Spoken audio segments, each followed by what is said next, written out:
Thanks, everybody. Today we're going to take a look at some equation solving techniques. And for doing this, we're going to use these three parts of problem 275 in our CPM program. So I have three equations. Again, I have three different methods for you. And we're going to work all three equations with all three methods, so you can see which one you like best.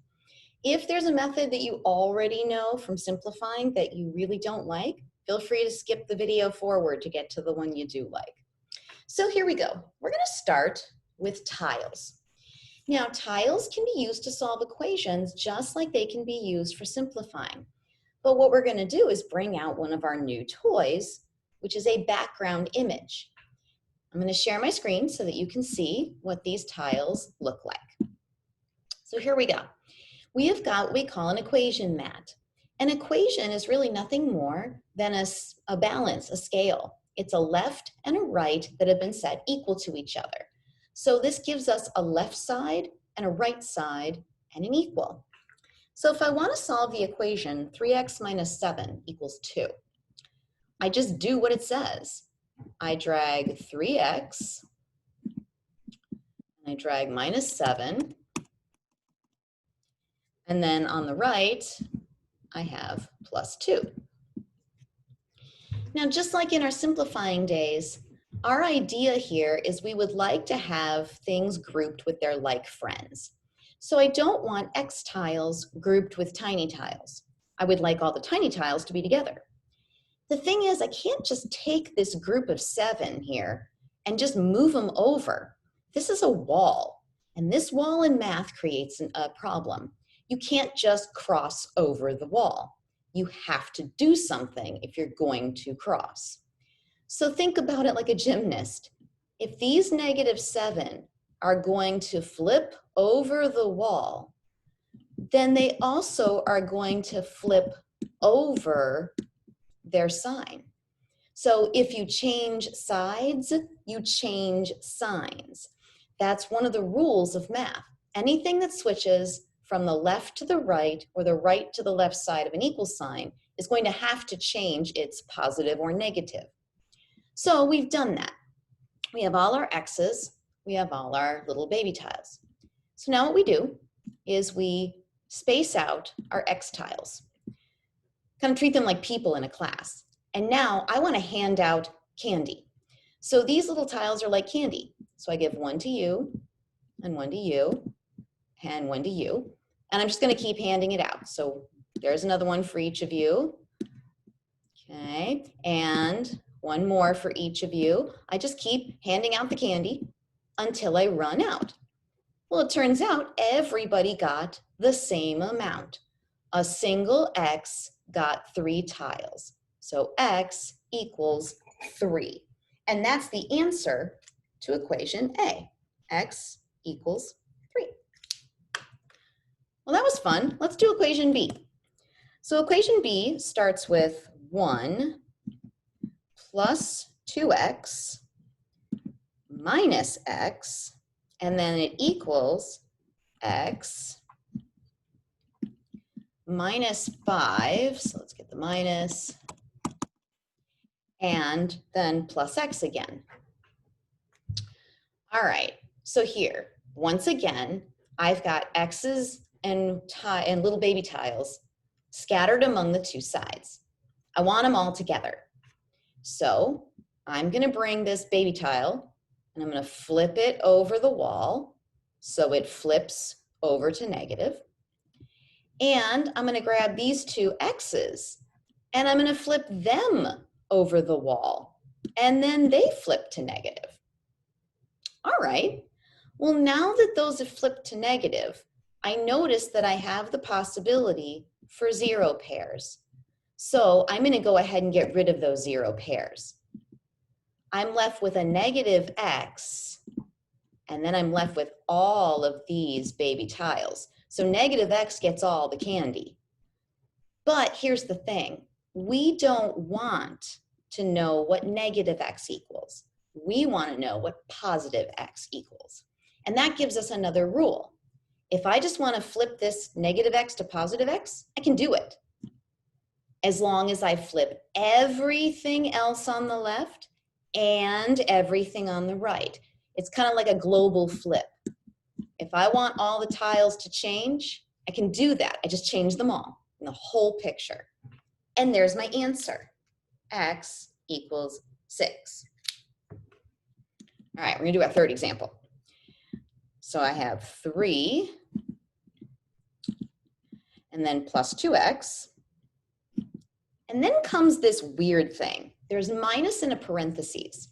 So here's what I'm gonna do. I'm gonna come down to the bottom here, and I'm gonna put my parentheses, which was x plus 1. Now it says I'm supposed to negate that. I'm supposed to subtract that. So to make that work with tiles, it just means I'm supposed to change them to their opposites. Minus those tiles means they're supposed to be negative. Now I go to the other side. 1, 2, 3x, and then here.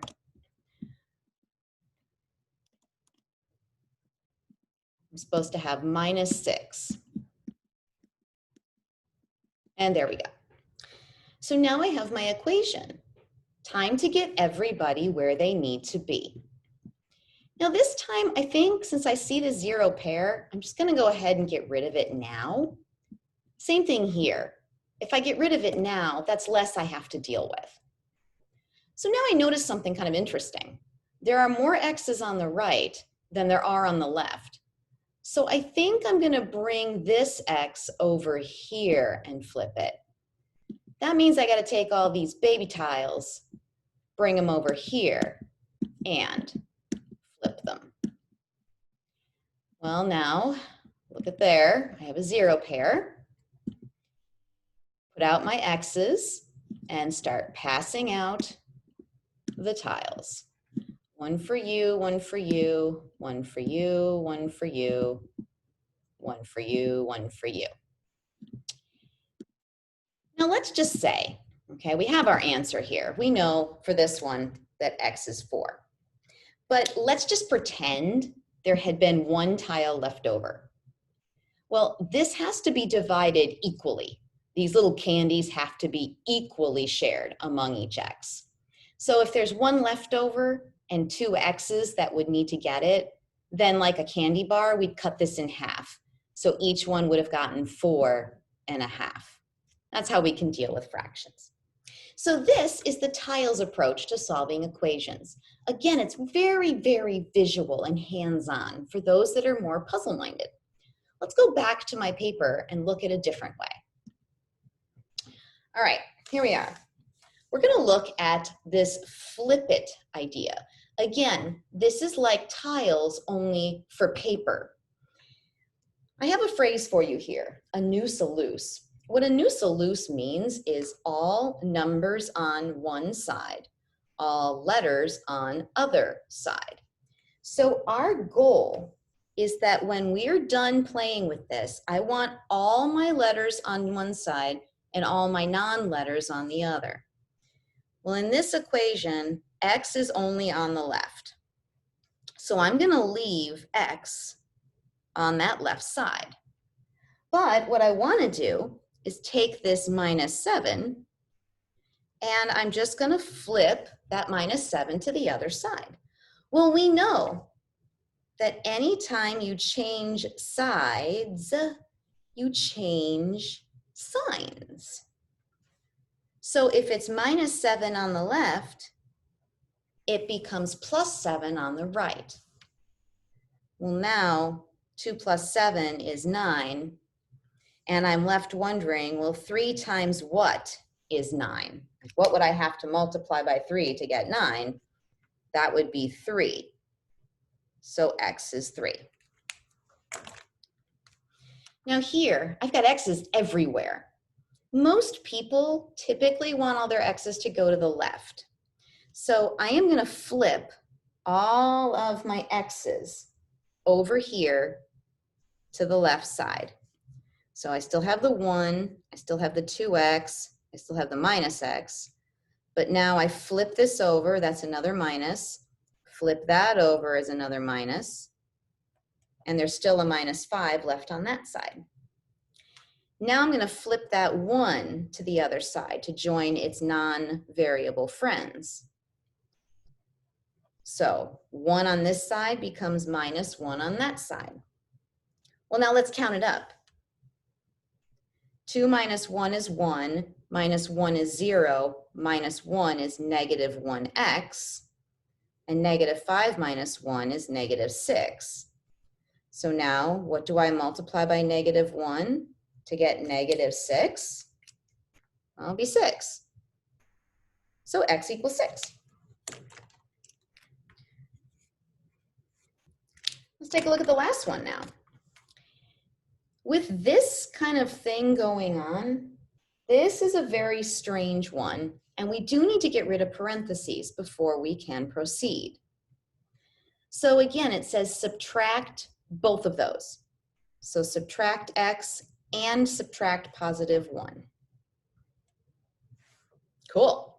All right, so let's just get things flipping. I am going to flip the 3x over here. When 3x comes over here, it becomes minus 3x. Now I'm going to flip the 3 and the minus 1. So 3 becomes minus 3, minus 1 becomes plus 1. And now I just have to do my math. 2 minus 1 is 1, minus 3 is negative 2. Negative 6 minus 3 is negative 9, plus 1 is negative 8. And what do I have to multiply by a 2 to get a negative 8? That's 4, and so x equals 4. So this is the flip it approach. It can be useful if you see things that way, kind of like tiles, only on paper. All right, now let's look at the final strategy. I call this my let's be fair strategy, and it really comes down to inverse operations and the classic way that you would have learned equations if you were your parents or me. It says every equation forms a left and a right side. If I don't like something on one side, I need to undo it. But anything I do to one side, I have to be fair and do to the other. It's like if my parents gave me $5, my 3 sisters would each demand $5 to be fair. So it's the same idea. Now the goal in Let's Be Fair is much like in a first-person shooter type point of view video game. You are trying to get X. X is your goal. It's your objective. You have to get rid of all the obstacles surrounding X by using what will get rid of each thing. So the first thing I'm going to target is the minus 7. Minus 7 is canceled out by positive 7. Well, since I did positive 7 to the left, I have to do it to the right. So now I'm going to total up. These are gone, and I have 3x. 2 plus 7 makes 9. Now, this 3 being next to the x variable means multiply. To get rid of multiplying, I have to divide by 3. So if I divide by 3 to free up my x, I have to be fair and do the exact same thing to the other side. And there's my answer. Let's look at part B. Now with this particular let's be fair type process, it's a good idea to do a little cleanup before you try to solve. So I'm going to total up here. 2x minus x is a single x, and that's a positive 1. X and x make 2x, and that's a minus 5. All right. Now, I need my x's to be together. I need my numbers to be together. So a couple ways I could do it. I could try to bring all my x's to the right or all my x's to the left. Either way works fine. I'm going to do the bring it to the left because I found most people just by nature like to see the x on the left side. To undo this positive 2x, I need a negative 2x. So I have to do the exact same thing to the other side. x minus 2x is negative 1x. To get rid of plus 1, I need minus 1. So I'm going to do minus 1 to both sides. Negative 1x, negative 5 minus 1 is negative 6. This is multiplying by negative 1. To undo it, I need to use divide by negative 1. And negative 6 divided by negative 1 is 6. Like I said, very similar to the first person point of view type video games. You're trying to isolate an objective. You would never use minus 7 to cancel a plus 1. You have to match your measure to the objective you're trying to eliminate. So when you are playing some of those video games, you're actually using the same kinds of mental skills as equation solving. Kind of cool, right? So here, let's do this one. Just like I did with flip it, I really don't like parentheses, so I need to clear those off by subtracting both of the things inside. And I think I'll do some cleanup over here. 2x minus x is 1x. 3 and minus 1 is positive 2. This time, I think I'm going to try moving my x's to the right because I noticed there are more of them on the right. And on this problem, there were more of them on the right, and when I moved them over, I ended up with negatives. I don't like negatives. So I'm going to do a minus x. So that's gone. I get 3x minus x is 2x. And now I need to get rid of this minus 6, so I'm going to add 6. That's 8. And then, to get rid of multiply by 2, I divide by 2. And I get 4 equals x. And then, because equality says that if 4 equals x, it's all like everyone's equal, I could go ahead and rewrite it as x equals 4. So hopefully you've now seen a method that you like. So knowing that you've got a method you like, I want you to go ahead and try solving these 3 equations. So pause your video, and when you come back, I'll give you the answers. All right, welcome back. I am just going to really quick work these out so that you can see the answers. I'm kind of a fan of the traditional approach because, well, that's how I was taught. And we all tend to like best the way we were taught. So here, x was 2. On this one, ooh, those x's canceled out. That was kind of handy. And x was also 2. That's kind of fun. All right, over here, I put some things together. And I'm going to go ahead and subtract, and oh, hold up. The x's dropped out, like totally. There are no x's on either side, and I am left with this. Negative 2 does not equal 1. That means that with this equation, no matter what I did, the variable had no power in this problem. This problem was going to end in a false statement no matter what I did. That means there is no possible way I could ever find a value of x that's going to make this work. It was doomed to failure from the start. Now, had it said negative 2 equals negative 2, that's different.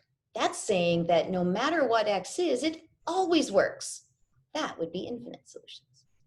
So hopefully you found a method that you like best. Again, pick your method and then practice it and make it good.